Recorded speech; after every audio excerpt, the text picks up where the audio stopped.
Mute people, and I'm going to try to spotlight you, Chris. Okay, well, I think we're live here. Hello, welcome to, what is it, November's edition of the Alaska Woodturners. Quick overview of this project. It's called the Everyday Carry Box, or EDC. I borrowed the idea from wortheffort.com on YouTube. Guy's got a lot of great videos. So we're going to switch the overhead view, and I'll show you. It's just basically a little needle case, or you could put some aspirin or a couple of $100 bills in there, send those to me. And come in all shapes. These are, you start with a 6-inch piece of wood, you end up with a 4-inch box. Interior is about 3 inches. And that's where we're at. So we're going to do kind of mass production, show you how you can do this rather quickly.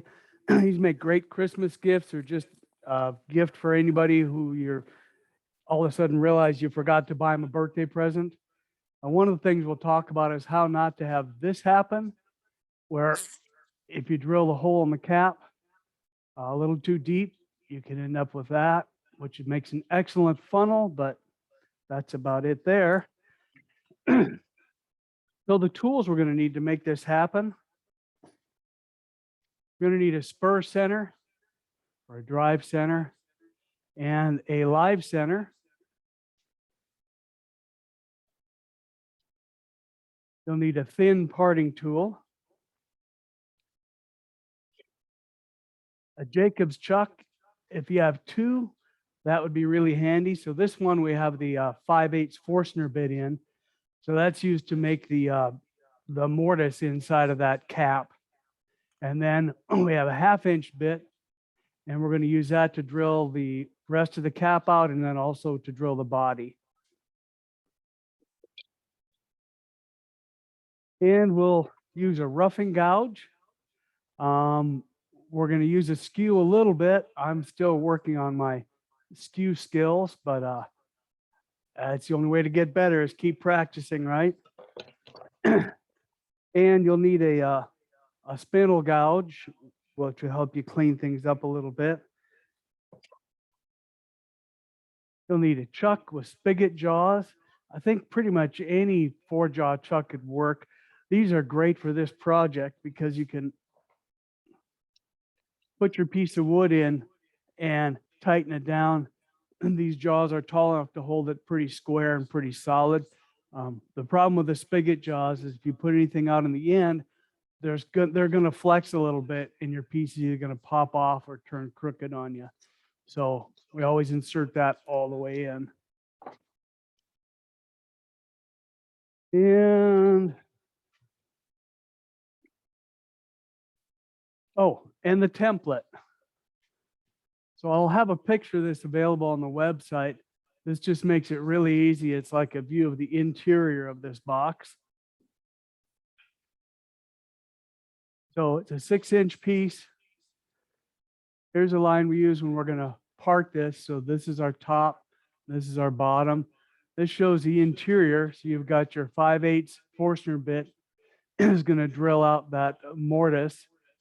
And then you're going to use your 1/2-inch bit to go another 1/2 inch in for your cap. And once we get that cleaned up, we'll put the body back in and we'll drill that 1/2-inch hole in, about 2 inches deeper there. So total interior length is about 3 inches. Exterior is about 4 inches.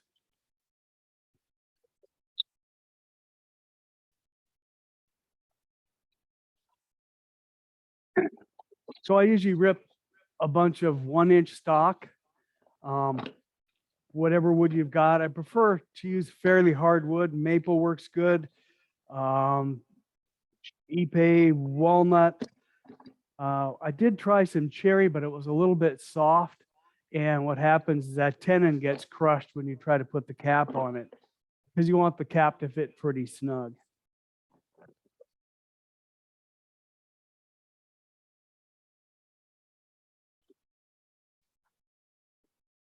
So the first part of the project is we got to mark, whoops, got to find the centers of each piece of your stock. So I just go around, mark the ends. We do this on both sides or both ends, as it were.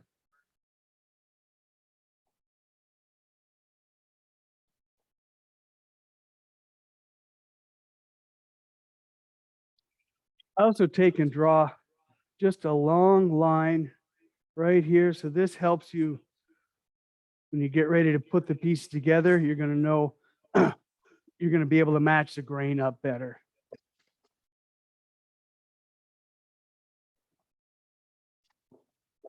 And then we just use our little center punch. Find your center and just mark it. Well, that wasn't good. Once we get that done, we're going to get our spigot jaw mounted up.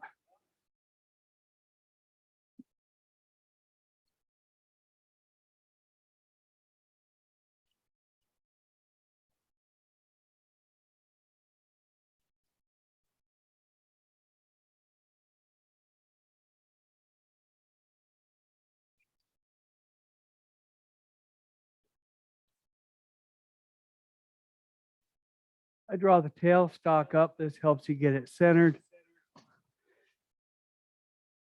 And a lot of times, if your pieces aren't cut exactly square, you're going to want to get it centered in those jaws as you snug them down.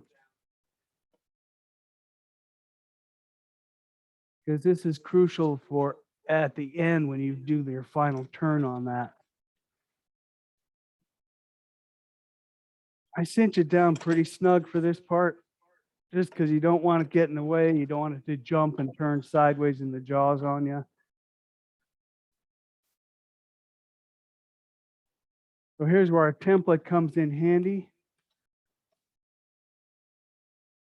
So here's where we're going to part it. So we're going to put our mark there. Make it really well defined, so you know right where you're at. I just use a thin parting tool. But before I do that, we're going to put on our face shield.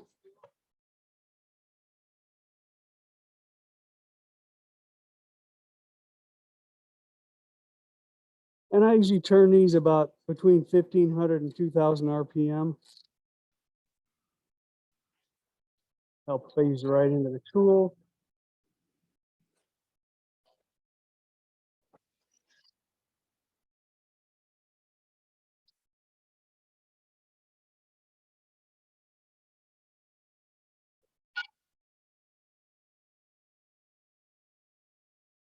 I like to use just a small saw to separate this. So we set that piece aside. Slide our tailstock back out of the way.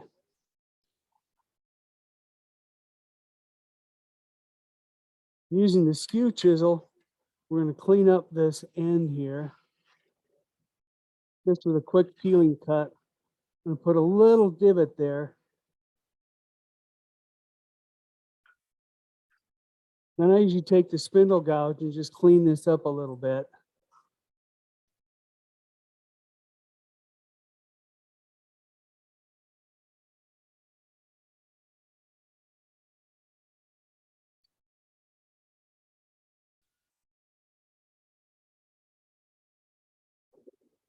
So the first part is we're going to drill our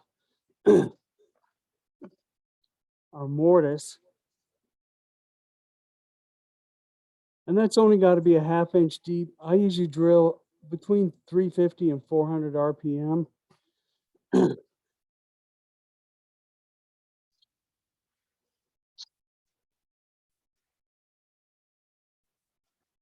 Clear the chips out pretty regular. I like using the air compressor because it cools that bit off a little bit too.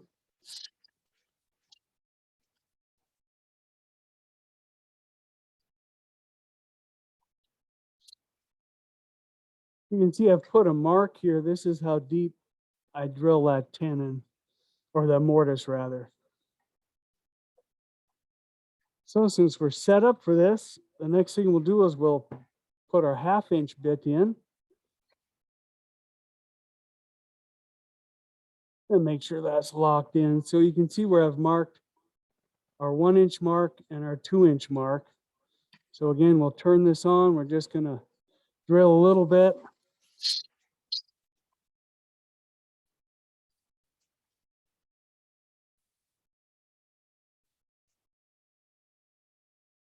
You want to make sure you don't drill this too deep into your cap, because what happens when you go to part that cap off, you can end up with a funnel instead of what you really wanted. The other thing we do is we'll reverse this lathe, and we're just going to put just a slight bevel on the inside of that. You don't want to get too carried away. You don't want to spin the chuck off, but just a little bevel. That'll make it easier when you go to assemble the whole works here. So that's it right now for our cap. We're going to mount our body. So we're going to make sure we know which side we separated on. And the same thing holds true. You want to make sure there's no you want to get it centered. So your drill bit's going to go right in the middle of that. And we're going to double check that we don't have too big a gap or variance, because you want this to drill in as straight as possible. And cinch it down pretty solid, because we're going to be doing some turning on it.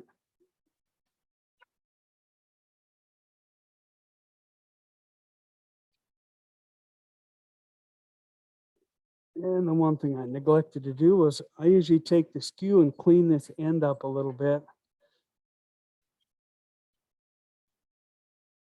And make sure we're turning the right direction also.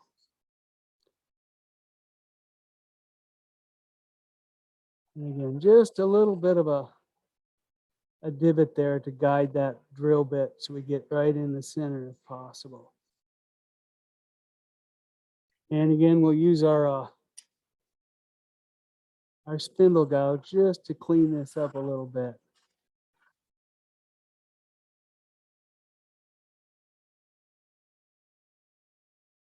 We turn our speed down and move the banjo out of the way. And again, we're going to turn about 350, 400.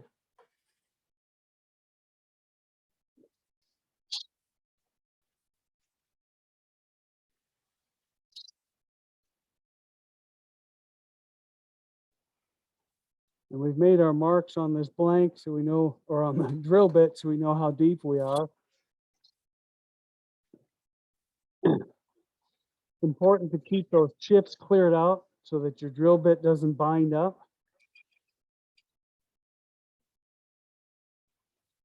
Or heat up. And I prefer to use the air, because it just keeps the chips out and cools the bit off.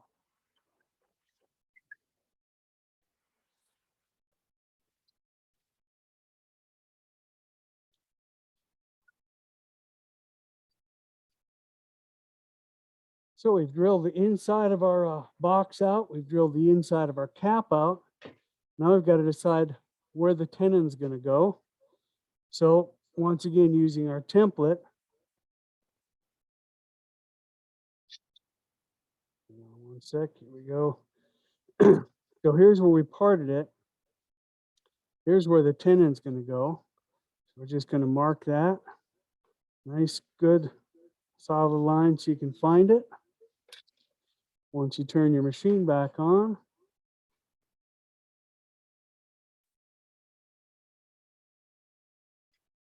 and as you run this at about 1500 to 2000 RPM, and just going to take little peeling cuts. Don't try to do it all at once.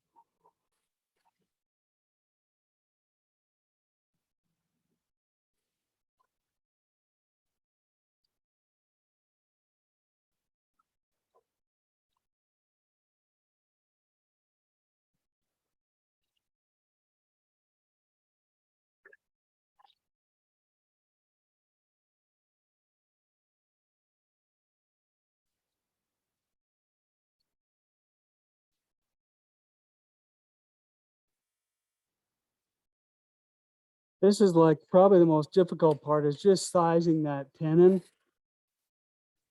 The rest of it's just pretty straightforward spindle turning.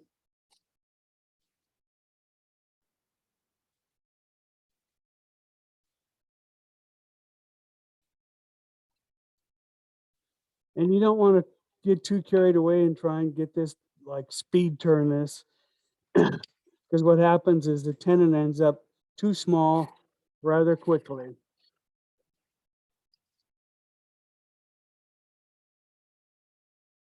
Getting real close now. I'm going to take this down.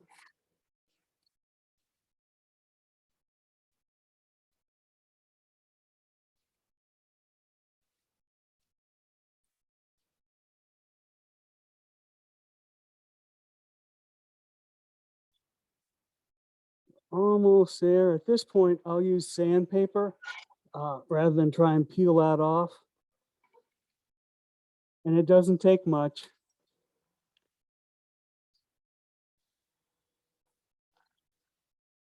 I'm going to be careful not to get your fingers caught up on that, on those sharp corners. We're getting closer.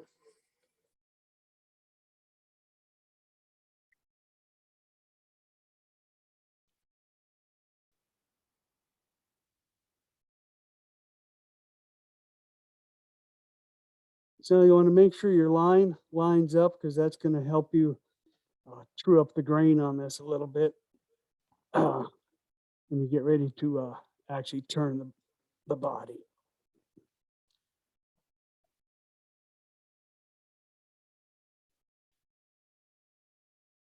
So that's what it looks like. It's ready to put between centers and turn. I'll usually do about 5 or 10 of these at a time. So I just have a box these go into. These are all marked and ready to turn. So we're just going to throw one on and see what happens here. Keep your fingers crossed, right? Any questions so far before we go any further?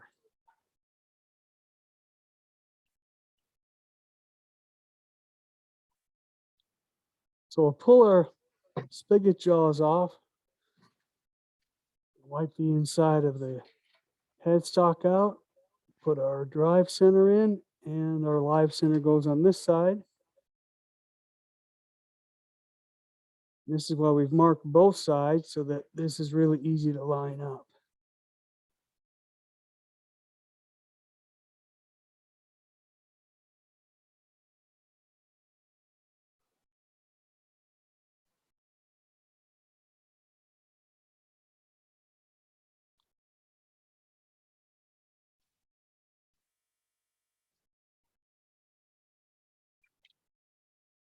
This is a point, if you're good with a skew, you can use that. I am not, so I am just going to use your standard roughing out just to get this round again.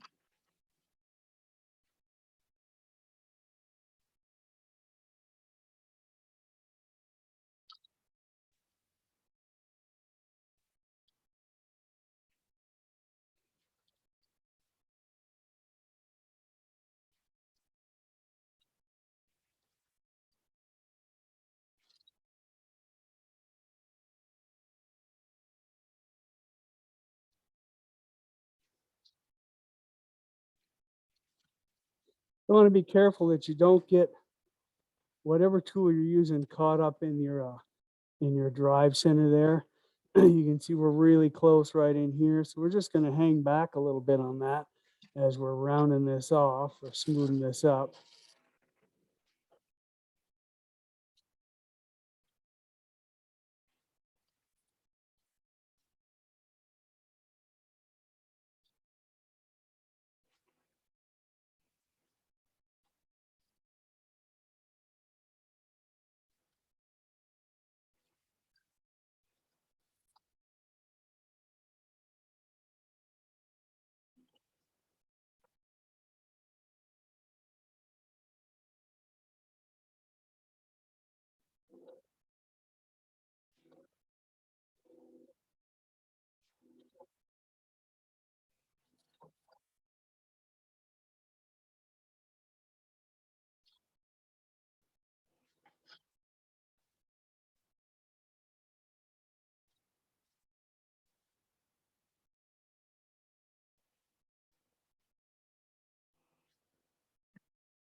Well, I'm hoping that we can make this one work. I may have drilled this off center slightly.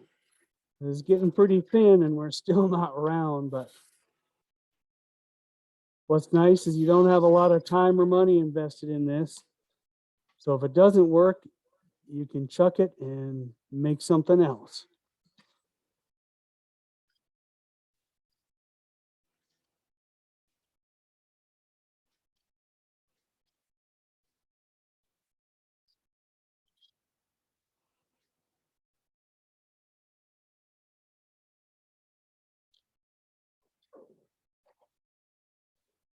So we'll get our template here and we can mark off where we're going to part these off at. So I usually line up right here is where we parted it off. So we'll line that up. So this is the top of the box and this is the bottom. Right here, we're just going to make that mark all the way around.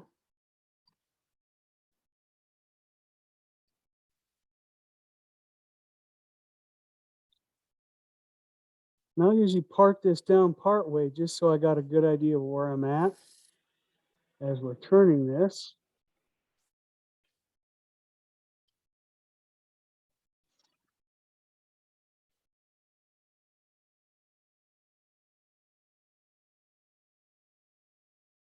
And from here, you can use either a spindle gouge or a skew. Right now, for demonstration purposes, we're going to use a spindle gouge because I'm not really proficient with a skew yet.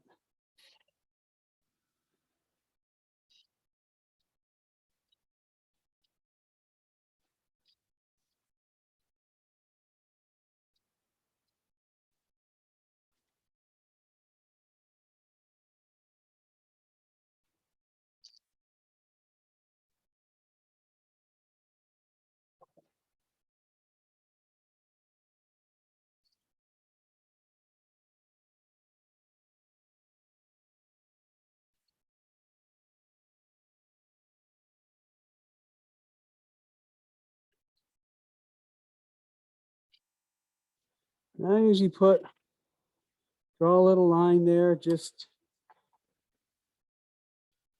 because you're never going to match up perfect. So you might as well highlight the fact that that's where the box is separated at. And I'll take a little bit of sandpaper. I mean, it's pretty smooth already, but we'll start at 180 and get rid of any tool marks that are on there. Normally I'd wear a dust mask or a face shield with a blower on it, but for demonstration purposes, we're just going to sand it down and call it good. There's 180. We'll do some 220.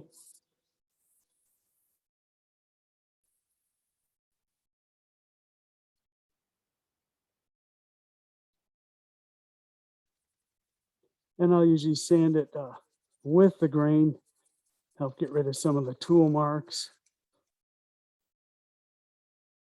Got a little bit of,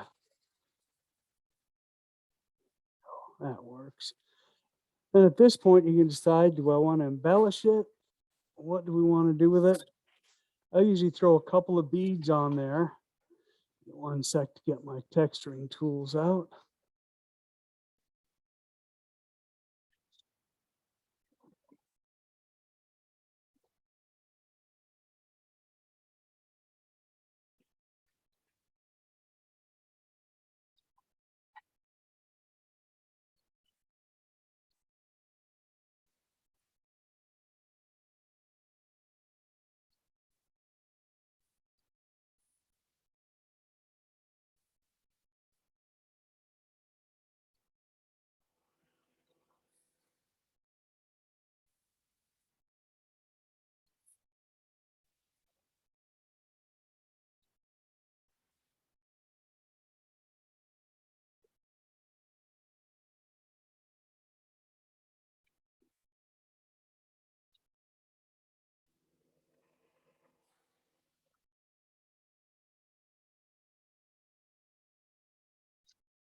And as you hit that, a little bit of 320 grit sandpaper just to take the edge off of it, get rid of some of the burrs.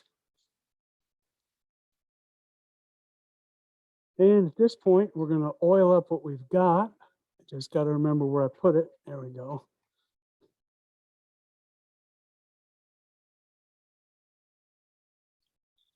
So for these, I usually use either a butcher block oil. We're doing the Howard's Feed and Wax.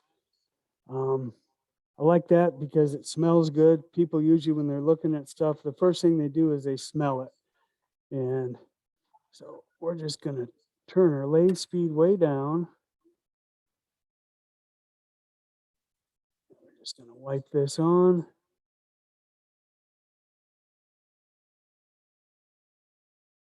It doesn't take much.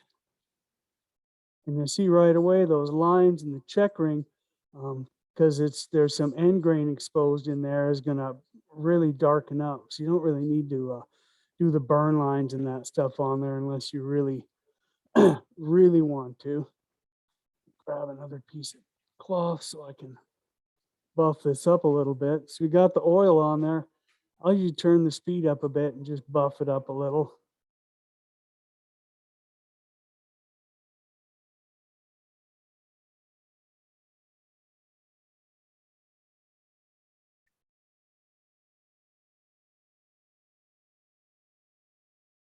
And we can just take the parting tool and part this off.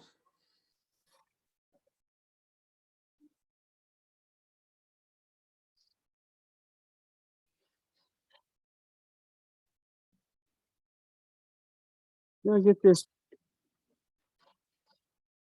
as thin as you can so you can finish turning your ends a little bit. Just cuts down the amount of sanding you have to do. And we'll do the same on this end.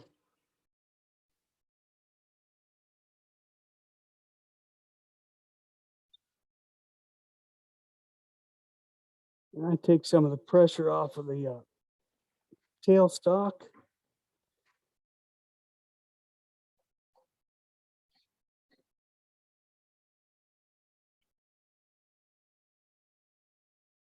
You want to be careful not to snap that end off because it can pull the grain out from the inside there. So we'll get this one cut off.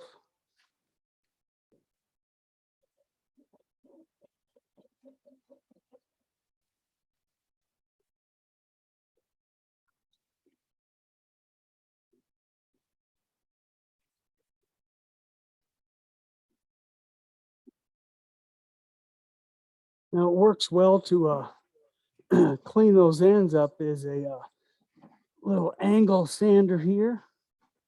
Have to give me a sec. I'm not quite as prepared as I thought I was.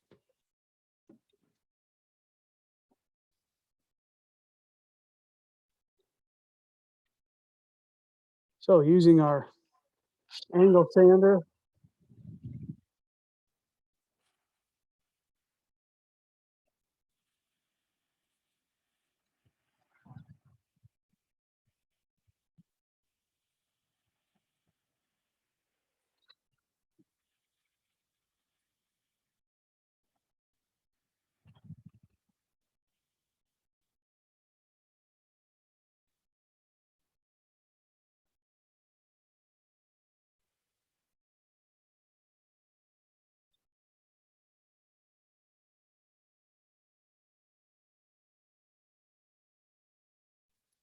and if these are really tight, I found you can always put just a dab of that oil on there.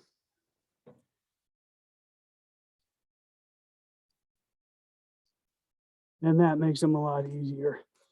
So you'll notice there's a pretty good gap in here. And what I will take that to the tabletop sander and just take my tenon down just a little bit. And that will fit perfectly.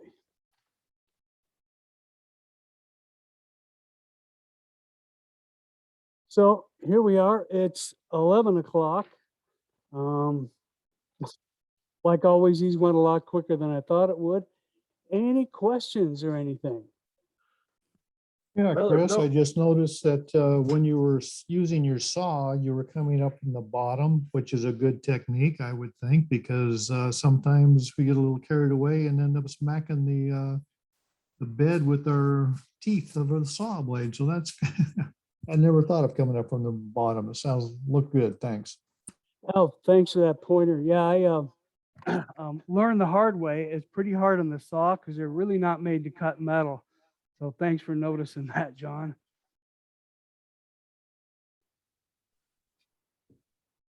Good stocking stuffer item, so I like it, Chris. Thanks.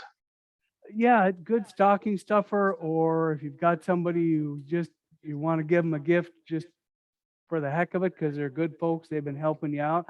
These are easy to make. We've got lots of scraps around our shops. I don't think anybody throws much wood away in this club, do we? Chris, on And the I back mean, of I your, could, go go ahead. ahead. I was gonna ask Chris, on the back of your lathe, is that the bar that Ken Reza sells for mounting lamps and whatnot? It is, yes.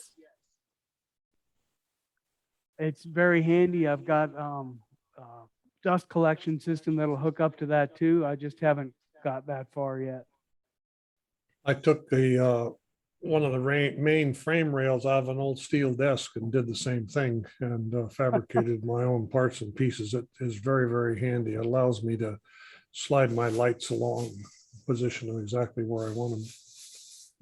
So I didn't notice that. So where did that come from, Chris? The mounting bracket? Is it Woodturners Wonders? Yep. Yeah, Ken Reza sells those, and Okay, yeah, I've bought plenty from them. I guess I hadn't seen that. The other thing I did is I took the second long rail out of the desk and put it across the front of my lathe, and I hang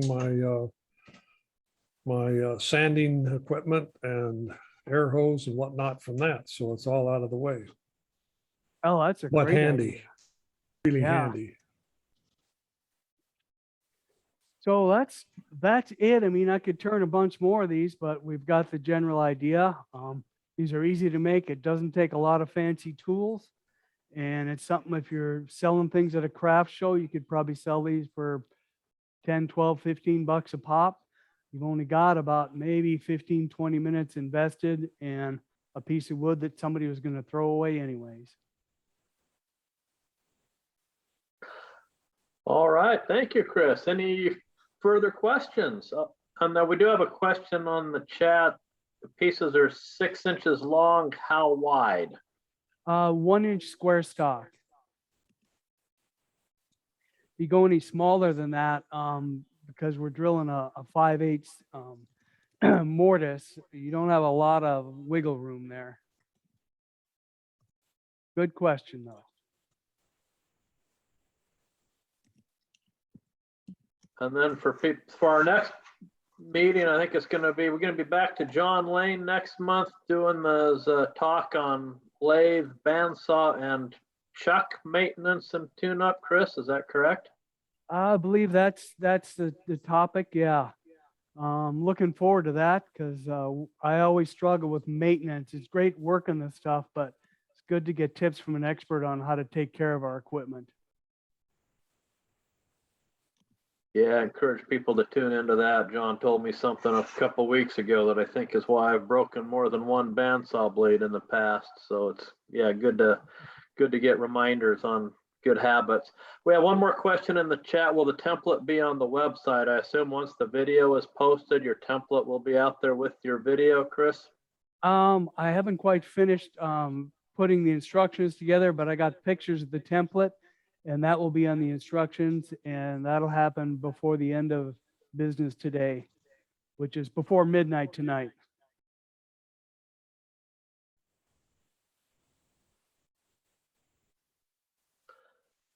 Okay, So, thank you. There's, Oh, my pleasure.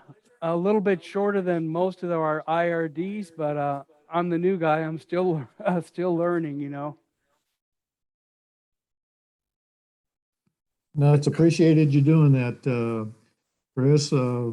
keeping the club alive. Longer doesn't make Appreciate it better, Chris. Thanks. Oh, Yeah, my that was pleasure. perfect.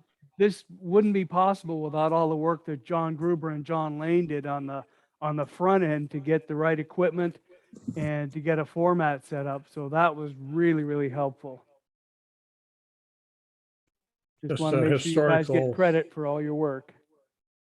From a historical perspective, the little carrier that you made is, if it's made slightly larger, so you can stuff small spools of sewing thread and needle cluster and whatnot into it.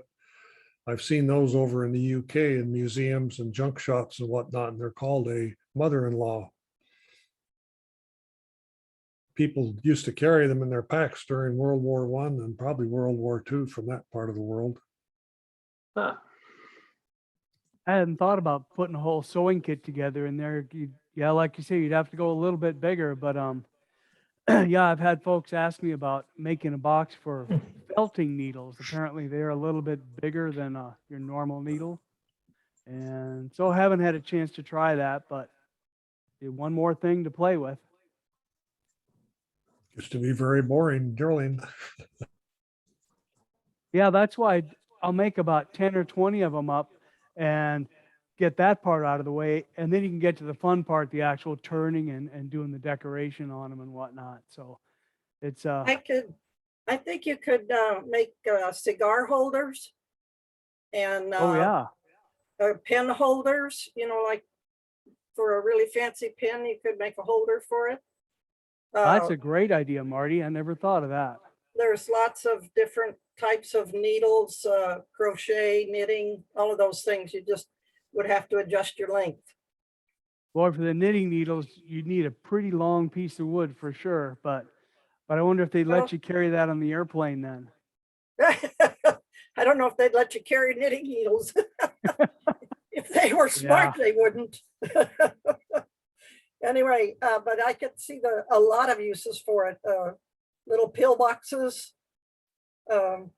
Right, yeah. And that's what intrigued me was watching the video. He called it the everyday carry box because it can be used for a lot of different things. And it's just kind of neat to see a project like that that's easy to make and it's very useful. And is different from pens. Yes, much as I like turning pens, it's nice to do something different. Yeah, well, I don't think Junior's got to that, or Les has got to that point yet, but I was intrigued by the candlesticks. I think it was in the AAW, you know, the National Turning Magazine. Okay, And- I don't think I've read that one yet. They're, you know, a couple of candlesticks would make a very nice Christmas gift.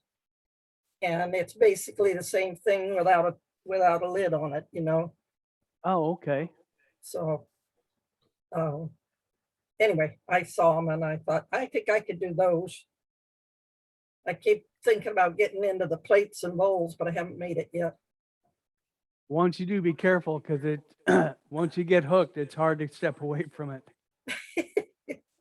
Well, given that Lester's garage is pretty cold in the wintertime, I don't have much trouble stepping away from it. Anyway, thank you very much. I appreciate it. I can't get Les in here to watch, but I like to watch it. So thank you. My pleasure. Thanks a lot for joining us. All right. Thank you, everybody, for tuning in today. Thanks, Chris. My pleasure. You all have a good month. Stay healthy. Thanks, Marty. You too. Bye-bye. Bye all.